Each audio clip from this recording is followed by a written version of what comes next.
we complain about how much gas is. We complain about our electricity bill, but we're not complaining about the insurance going up. These companies are not providing or presenting all of the options that are in the best interest of the client. And that's the biggest problem with that. And if you look at the amount of money that's being spent based on, and I know you hate it when I do this, but based on our gross domestic product, 18%, which is to say like literally $18 out of 100. That's up to 21 or 22 now. Could be, is actually spent on health insurance. If you think about that, like we complain about how much gas is, we complain about our electricity bill, but we're not complaining about the insurance going up. It's too complex to figure out. Yeah. I got $200 of bills from last year that I have no clue if I'm supposed to spend or not. I mean, I hit my deductible. Why am I paying these? Mm-hmm. Am I paying them? Like, there's just no way to know. It takes hours to go through it. And if you take a look at the past couple of days, there was actually some information, or there was some stuff that came out on one of the big insurers, and it was a Medicare Advantage plan. And they're like, well, they got delisted. They got like kicked out of the Medicare Advantage plan because they actually didn't cover enough. You have to cover at least 85%, and it didn't. And so that meant that they actually made even more money, but they got kicked off the program. It's like, you've got these huge companies that actually have actuaries and people. They should know what they're covering, and they should be able to hit that number. But that means they're saying no. Did that mean they hit their number to take that extra money and be good for the quarter and worry about next quarter? Yeah, but now they can't. Now they're going to be kicked off the program. They're not going to be considered Medicare Advantage. And now all the people that actually signed up for that Medicare Advantage program, they got their bonus for that quarter. Of course. And grand opening, grand closing. Maybe they go out of business. I don't know.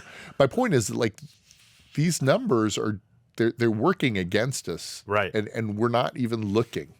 People aren't even looking. And the people that are supposed to be watching out for. Well, that's what we don't know who's supposed to be looking at.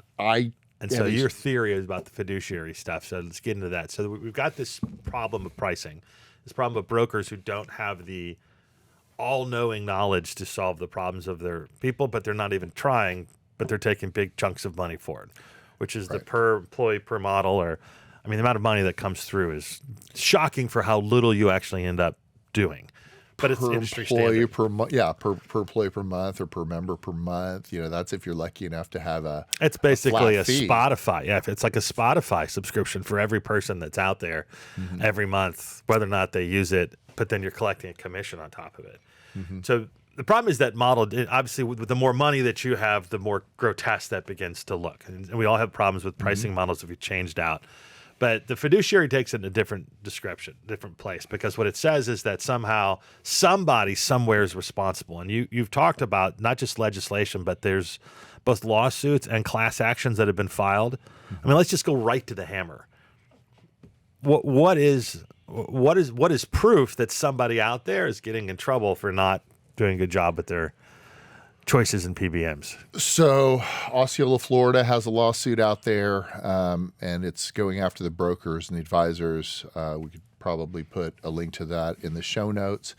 The contention is that, the work wasn't done on for the best interest of the client, right? If it's a school district and you've got 1,000 employees, I'm just making up numbers here with spitball for a minute, all right? 1,000 employees. The multiplier is like 2.3, right? 2.3 covered lives per employee. So there's usually a spouse and a child, maybe more or less. So 1,000 employees, 2,300 covered lives in that plan. 2,300 covered lives on average does about 10 prescriptions each a year. So that's what, 23? Yeah, 23 per. Yeah. So 23,000 prescriptions per year. And some of these broker advisors and firms really, and even if it's not the broker, as we know, the broker may or may not have any kind of license, whether they have a insurance license or not. They're working with institutions. They have some exempt. Right. They're just presenting a plan. Yeah, and they're just presenting something, and you're either taking it or not. And usually maybe you're accepting it on face value because you trust the name of the firm. Right. Never got fired for using IBM. Yeah. Never get fired for using a large benefit broker that's out there. But are they working on your best interest? Are they actually showing and shopping? No one's even looking. We don't actually know. And because there's no compliance out there. Hey, they went up 3% this year. Great. Drugs have been deflating since like 2000. So if it's going down 2% and your cost trend is going up 3%, So 5% So spread. the argument is that the model isn't working in general, and we have to take a look at actually now taking responsibility. Are we doing a good price with our insurance plans, with our pharmacy plans?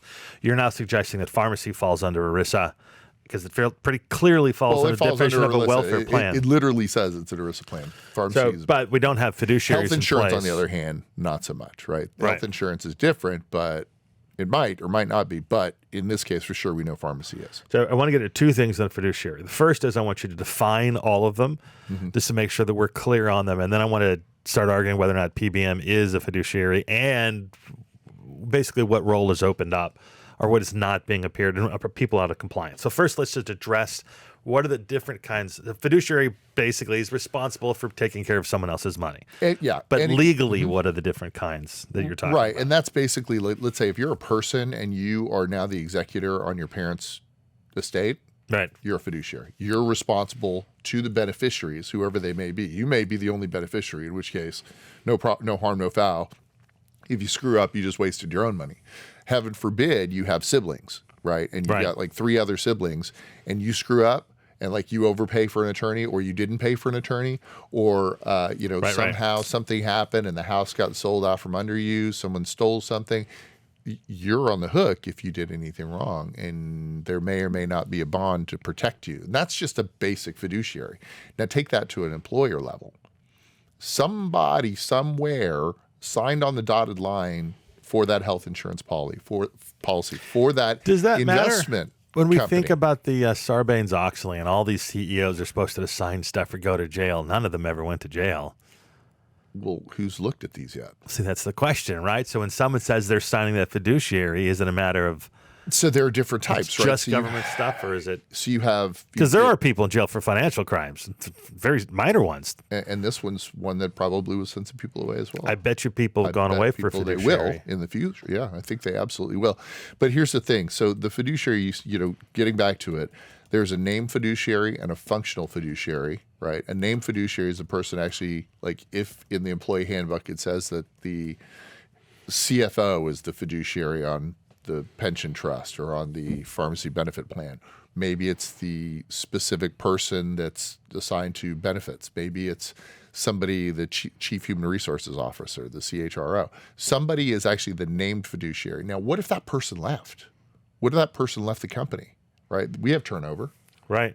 How often does that person actually re-sign up onto that plan? Like, did you actually call up XYZ healthcare company and say this new person is the named fiduciary?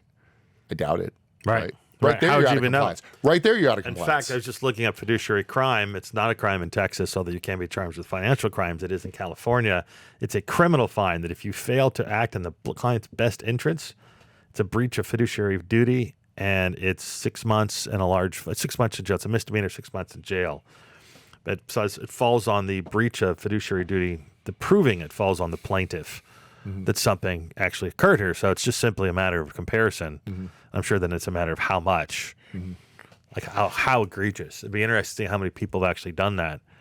Because I don't think there's anybody in our space that thinks that they go to jail for this. Right. And I think that a lot of those things will change based on the amount of money that is being mishandled. And that's why you're seeing Congress Right. looking into it.